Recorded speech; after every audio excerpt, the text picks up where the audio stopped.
warahmatullahi wabarakatuh. Waalaikumsalam warahmatullahi wabarakatuh. Baik mahasiswa yang dirahmati Allah Subhanahu wa taala, kaifa halukum? Alhamdulillah bikhair. Ayo nabda dirasana al-yawm bil basmalah.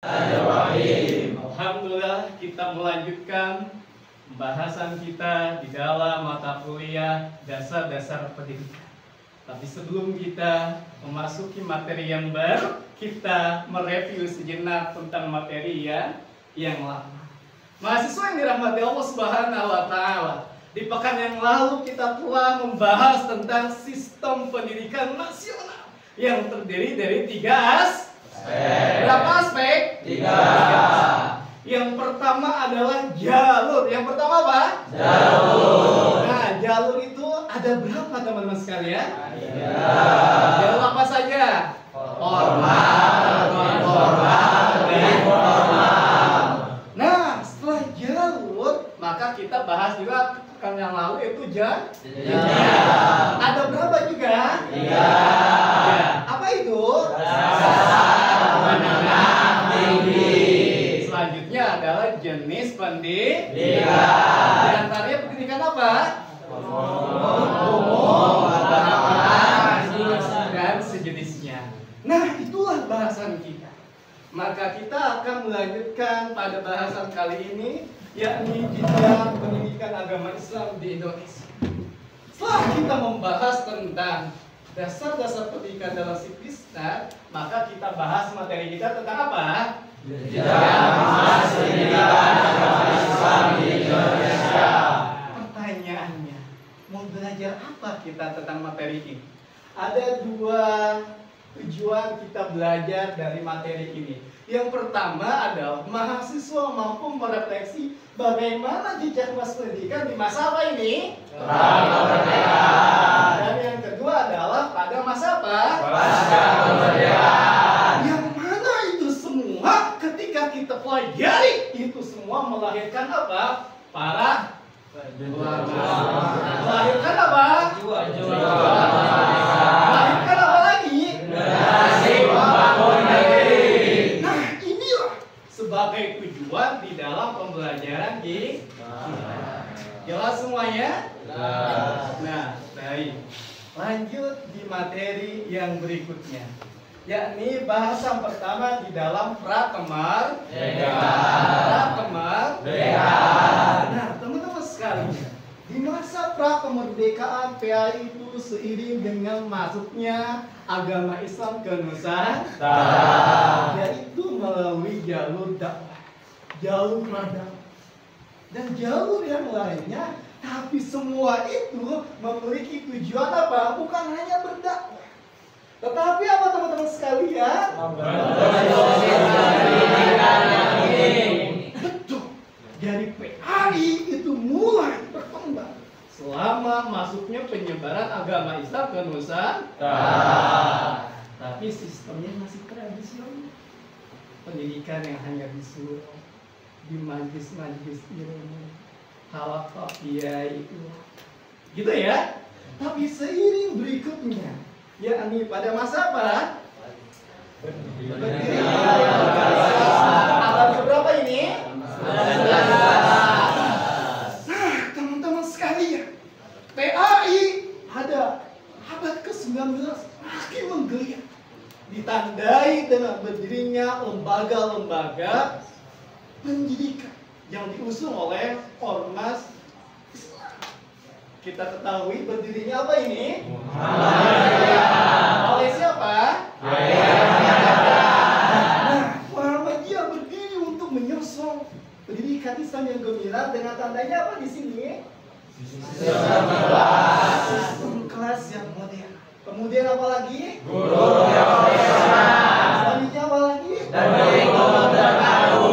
Dulu yang sekolahnya masih berbentuk tradisional, pesantrennya sederhana, tapi era abad 19 sudah makin modern, makin berkualitas. Disusul oleh selanjutnya berdirilah apa? Di mana? Di Oleh siapa? Kiai Haji Said. mendirikan berbagai bentuk lembaga pendidikan Pesantren. Begitu pula apa? Yang memiliki karakteristik dan keunggulan. Nah, inilah refleksi pertama. Nah, yang paling penting ketika sudah merdeka.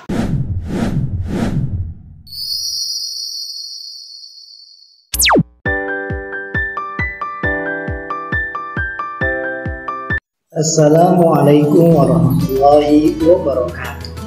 Berikut video bahan ajar mata kuliah dasar-dasar pendidikan dengan bahasan jejak emas pendidikan agama Islam di Indonesia. Selamat menyaksikan. Bahasan ini terdiri dari dua aspek penting. Bagaimana jejak emas PAI ditinjau dari masa pra-kemerdekaan dan pasca kemerdekaan. Yang pertama, di dalam tinjauan pra-kemerdekaan, PAI tumbuh dan berkembang seiring dengan penyebaran agama Islam masuk ke Nusantara. Hal ini memiliki tujuan. Penyebaran agama Islam bukan hanya sebatas pada aspek dakwah, tetapi membentuk sistem pendidikan yang unik sehingga PAI maju dan tumbuh di dalam kurun waktu perjuangannya. Pada aspek yang kedua, berdirinya lembaga Islam pada abad 19. Inilah wujud kepedulian dan perhatian bersama umat Islam. Maka lahirlah Muhammadiyah untuk mendirikan sekolah Islam modern dengan sistem kelas, guru profesional, dan kurikulum terpadu. Selanjutnya disusul juga dengan Nahdlatul Ulama, lahir dan membentuk tradisi pesantren yang khas, tetap eksis juga dengan mendirikan madrasah di dalam upaya memperkuat pendidikan di Indonesia. Kemudian PAI setelah kurun waktu yang begitu panjang, masuklah di era pasca kemerdekaan yang perkembangannya semakin maju. Hal ini pada poin yang pertama, pasca kemerdekaan Undang-Undang Dasar 1945 mengamanatkan bahwa pemerintah wajib menyelenggarakan pendidikan untuk kecerdasan kehidupan bangsa, meningkatkan keimanan, ketakwaan, dan akhlak mulia. Di poin kedua ini, PAI menjadi sentra utama di dalam pembentukan iman takwa dan akhlak mulia. Selanjutnya, adanya bantuan untuk madrasah. Dimulai pada tahun 1952, pemerintah memberikan bantuan resmi bagi madrasah yang mencakup bantuan dana operasional, buku pelajaran, pelatihan guru, dan pembangunan sarana pendidikan. Di poin yang ketiga, penetapan jenjang madrasah 1952, yakni terdiri madrasah ibtidaiyah dengan masa belajar 6 tahun, madrasah sanawiyah dengan masa belajar 3 tahun, dan madrasah aliyah dengan masa belajar 3 tahun. Poin yang keempat, yakni pendirian madrasah, dimulai pada tahun 1962 hingga 1970. Tercatat sebanyak 582 madrasah yang telah dinegrikan, yang terdiri dari 358 madrasah ibtidaiyah, 182 madrasah sanawiyah, dan 42 madrasah aliyah. Kemudian lahirnya SKP 3 Menteri 1975, yakni Menteri Pendidikan dan Kebudayaan di dalam negeri dan Menteri Agama, yang melahirkan keputusan yang pertama, ijazah madrasah memiliki kedudukan yang sama dengan ijazah sekolah umum yang setingkat. Kemudian poin yang kedua, lulusan madrasah memiliki hak yang sama dengan lulusan sekolah umum untuk melanjutkan ke sekolah lanjutan. Poin yang ketiga, siswa madrasah dapat pindah ke sekolah umum dan begitu pula sebaliknya. Pada poin yang keenam, lahirnya SKB 2 Menteri, yakni Menteri Pendidikan dan Kebudayaan dan Menteri Agama, melahirkan kebijakan yang monumental, yakni kebijakan kurikulum madrasah disetarakan dengan sekolah umum. Pelajaran umum di madrasah mengikuti standar kurikulum nasional.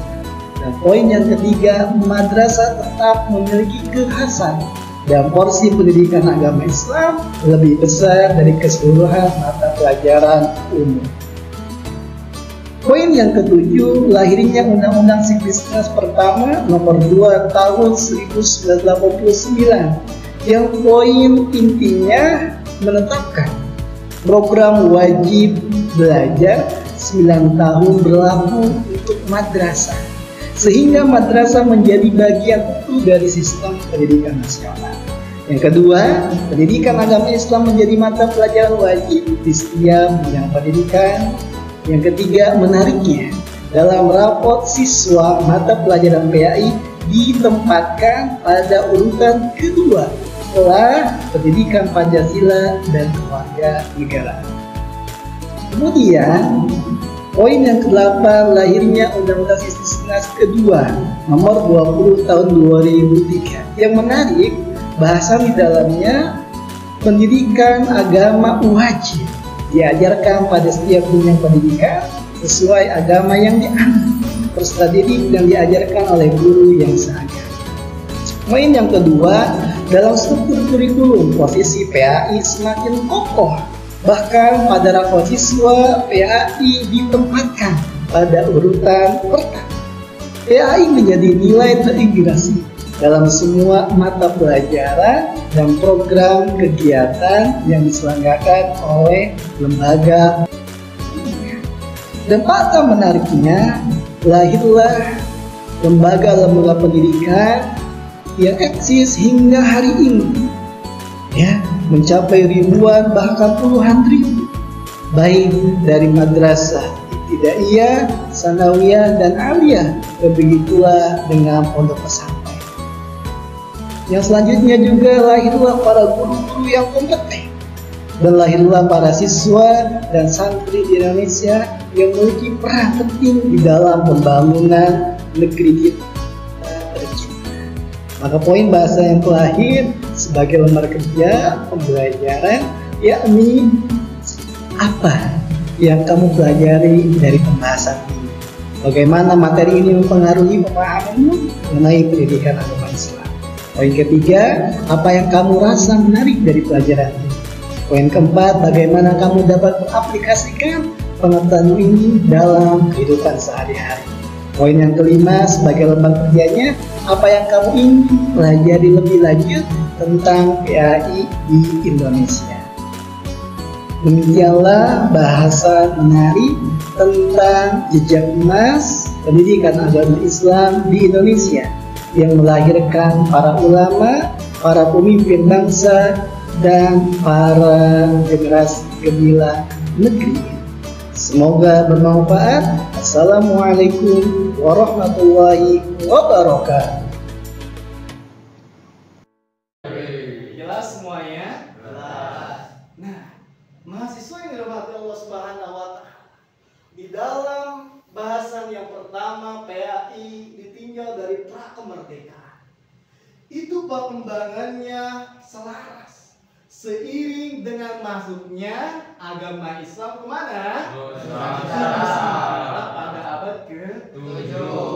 Jadi masuknya Islam ke Nusantara bukan hanya dalam rangka penyebaran Islam semata, tetapi dalam misi mengembangkan pendidikan Islam, yaitu membentuk apa? Sistem pendidikan yang unik.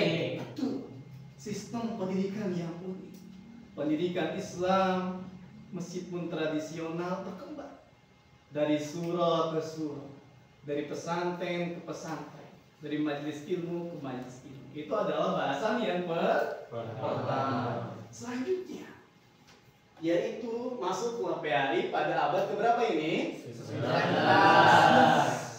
PAI pada abad ke-19 perkembangannya begitu masif. Seiring dengan berdirinya apa? Lembaga Islam. Islam. Contohnya di sini ada apa? Muhammadiyah. Nah, berdirinya Muhammadiyah memajukan eksistensi PAI, yaitu dengan gagasan apa? Sekolah Islam modern. Dengan apa? Selanjutnya jadi PAI semakin berkembang, sudah bentuknya sekolah makin modern. Nah, kemudian disusul juga dengan berdirinya apa? Nah, memiliki eksistensi PAI semakin berkembang dengan tradisi apa ini? Pesantren.